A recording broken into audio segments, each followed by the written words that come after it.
Great to be back.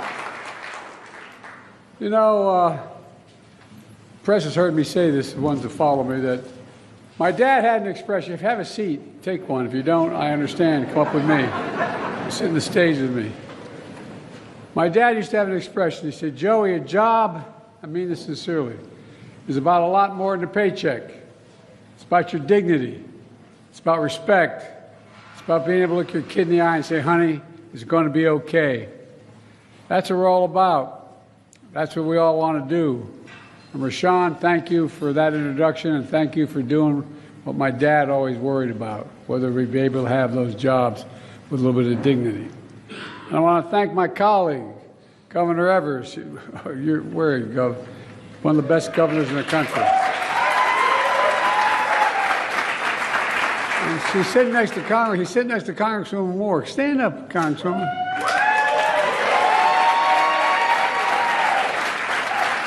She can tell you whatever she tells me, I do. It's great to see you, kiddo. And also, I want Mayor Johnson, thanks for the passport into the city. I appreciate it very much. And County Executive Crowley is here. And I want to thank Senator, a good friend of mine, Tammy Baldwin, who couldn't be here today. And I want to thank everyone here at Milwaukee's Black Chamber of Commerce for your partnership across the board on everything we've been working on. I come from a state that has the 8th largest black population in the country. And as they say, the saying goes, where I come, you brung me to the dance early on. You're proof that black small businesses with the talent and integrity and ingenuity are the engines and the glue that hold communities together. And I mean that sincerely. You hold communities together. You're the ones that sponsor Little League teams. You're the one that involved in the church events. You're the ones that hold the community together, and you keep it going. You keep it moving. And every new business opening is a vote for hope. Just hope. Hope. You know, you're making the American economy stronger and our nation more competitive. I'm here today to talk about something that doesn't get enough attention. I'm here to celebrate the progress we're making to support black small businesses here and around the country.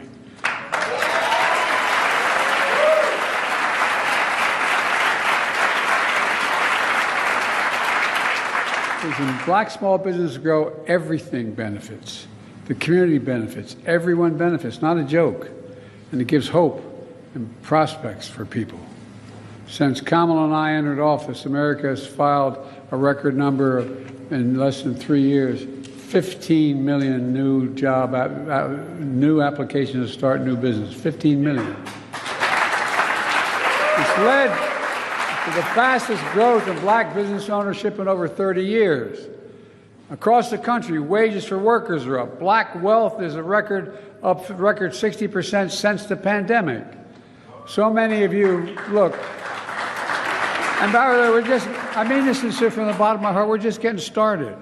We're just getting started. So many of you had the vision and took the risk to open businesses, and you bet on yourself.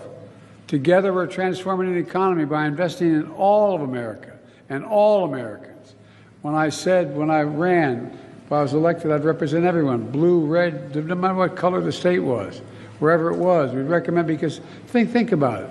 Think of all the businesses that you know about throughout the Midwest and back my way as well that closed down because you had corporations deciding they get cheaper labor across the sea. You can move somewhere else. So they sent the jobs overseas and brought the product back home. And we changed that supply chain. We're having the jobs here and sending product overseas.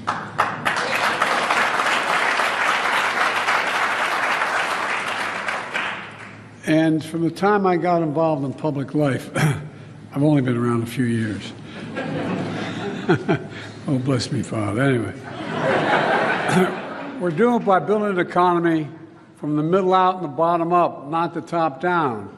Not a whole lot trickle down on my dad's kitchen table with the top-down economy. But when you increase the middle class, the poor have a shot and the wealthy still do very well. The middle class does well, and we all do well. That's what we call Bidenomics.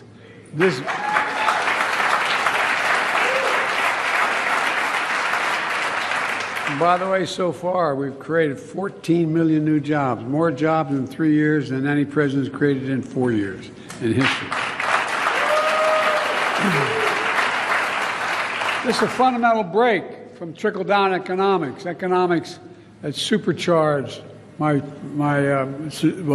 supercharged by my predecessor, the guy who thinks we're polluting the blood of Americans these days. He cut taxes for the wealthy and big corporations, shipped good-paying jobs overseas, shrank public investment in infrastructure and education. We used to have the #1 infrastructure in the world. Now we're number 16 or 17. We're changing that. We hollowed out communities, leaving too many Americans behind. It's a cycle folks on 30th Street Carter here in Milwaukee know well. It's an area where it says it became the backbone of Milwaukee's industrial might. 10,000 black people migrated, tens of thousands migrated from the south to the middle of the country, to Milwaukee, for good-paying manufacturing jobs. Then decades of discrimination and trickle-down economics left communities like this one behind. But today, we're making sure Milwaukee is coming back and all of Milwaukee coming back. Mark my words. In Milwaukee, business applications are up 70% compared before the pandemic. The share of black people employed in Milwaukee in 2022 was the highest in more than a decade. But the investments aren't just about jobs. The investments we're making offer opportunity, hope to communities to fully participate in the economy. I vowed that we'd invest in all of America, and that's what we're doing. We're leaving no one behind. No one need be left behind. Let me give you a clear example. We all know, as my introducer told you guys, we all know exposure to lead water pipes is hazardous to our health, especially to children's health. It can damage their brains and kidneys, for real. Lead exposure disproportionately affects low-income communities and disproportionately affects people of color. This is the United States of America, for God's sake. Everyone should be able to turn out of office and know whatever they're drinking was clean and pure and not have to worry about it.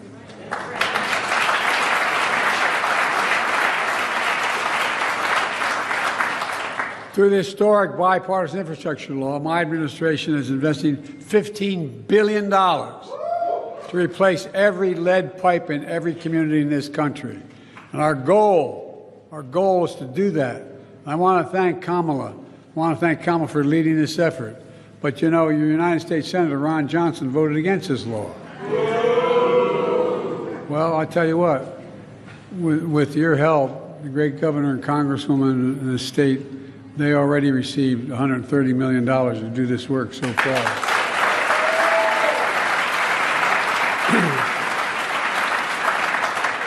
Before I came to Milwaukee, Milwaukee was slated to take over 60 years to replace the lead pipes. But last month, we proposed a new rule. It's going to require the water systems in Milwaukee to be fully replaced with every one of them within 10 years. 10 years instead of 60. Think of the lives saved. Think of the jobs and opportunities for small business owners like Rashawn, replacing lead pipes in homes and daycare centers and schools. We're just getting started. And so we are today announcing Milwaukee will be one of 22 communities in the country competing for tens of millions of dollars in federal grants to grow small businesses, create good-paying jobs, and build factories of the future. It matters. I'm also increasing the share of federal contract dollars going to small disadvantaged businesses from what was roughly 10% when I came to office to 25% to 15%. Here's how it worked. Back in the 30s, it wasn't just that Roosevelt talked about unions being supported. They also had a rule that passed that very few presidents, including Democrats, paid much attention to. That every dollar a president gets to spend, for example, the Appropriation Committee and the Congress passes redoing decks of aircraft carriers. The president gets to pick who does that job. Who does that job? All those federal programs. Well, guess what? The vast majority are supposed to be all American and supposed to be all American products. And guess what? Hardly anybody paid attention. But I'm paying attention. It's got We're investing in America and American workers. In 2022 alone, we awarded nearly $70 billion to small disadvantaged businesses because of that law. Through the American Rescue Plan, another law that your distinguished senator voted against, we invested nearly $80 million in Wisconsin for the state small business credit initiative, helping countless small businesses grow.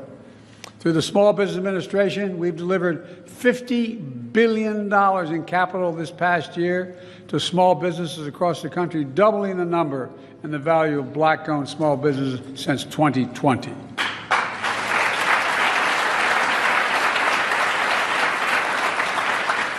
I know that's a lot, and I'm talking to the Black Chamber of Commerce for thanking them for helping small business owners learn how to benefit from these transformative investments. I used to have a friend named Pete McLaughlin, who was a great ball player at Providence College, and he used to say, you got to know how to know. You got to know how to know. And that's why I want to thank the Chamber here for teaching people how to know what's available to them. All this groundbreaking work is producing groundbreaking results. Record job creation, historic economic growth. We have among the lowest inflation rates of any major economy on this earth. We're fighting a lower cost to give folks just a little bit more breathing room, as my dad used to say. But let's be clear. Republicans are against so many critical actions that help working and middle-class people, especially black Americans. Just remember how the pandemic hit black businesses especially hard. How my predecessor, on his watch, women and minority-owned small businesses found themselves last in line to access emergency relief through programs like the Paycheck Protection Program.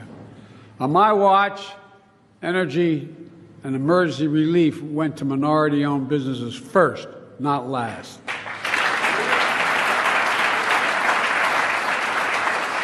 We also, when I came to office, we cut black child poverty in half because of the child tax credit. As I tried to extend it, every single Republican in Congress voted against continuing the program. But I'm not giving up till we get it back. And by the way, all the data shows it saves the economy money. The spending on child poverty saves money in health care, education, a whole range of things.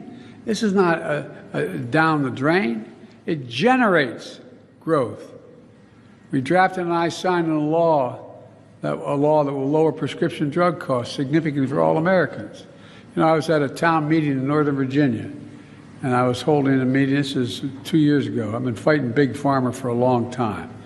You know, if you go to wherever your provider of any drug you have to take, any prescription drug, and you decide you're going to buy it here in Milwaukee, or you're going to go buy it in Toronto, Canada, or Paris, France, or Budapest, guess what? You're going to pay 2 to 3 times as much for the prescription. Same company, same American manufacturer, same thing. Because Medicare pays for it in most cases. And guess what? We're not just if you're at the VA and you get the prescription drug, they negotiate the price with the pharmaceutical company.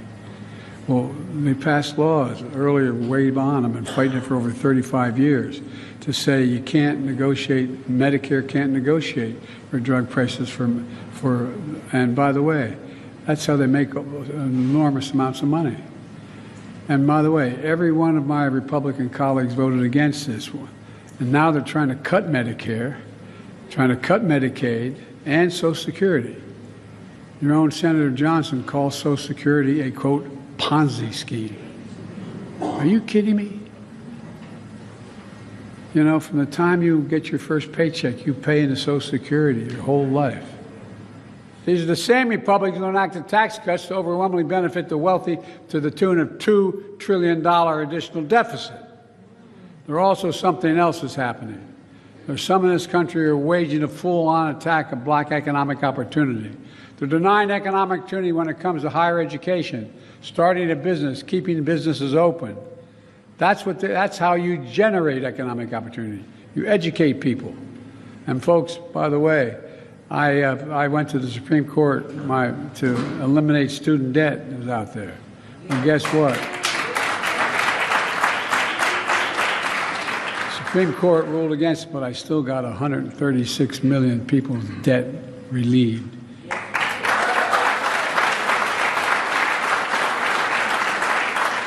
Because guess what? The interest they're paying on that debt is something that prevents them from buying a home, starting a business, all those things.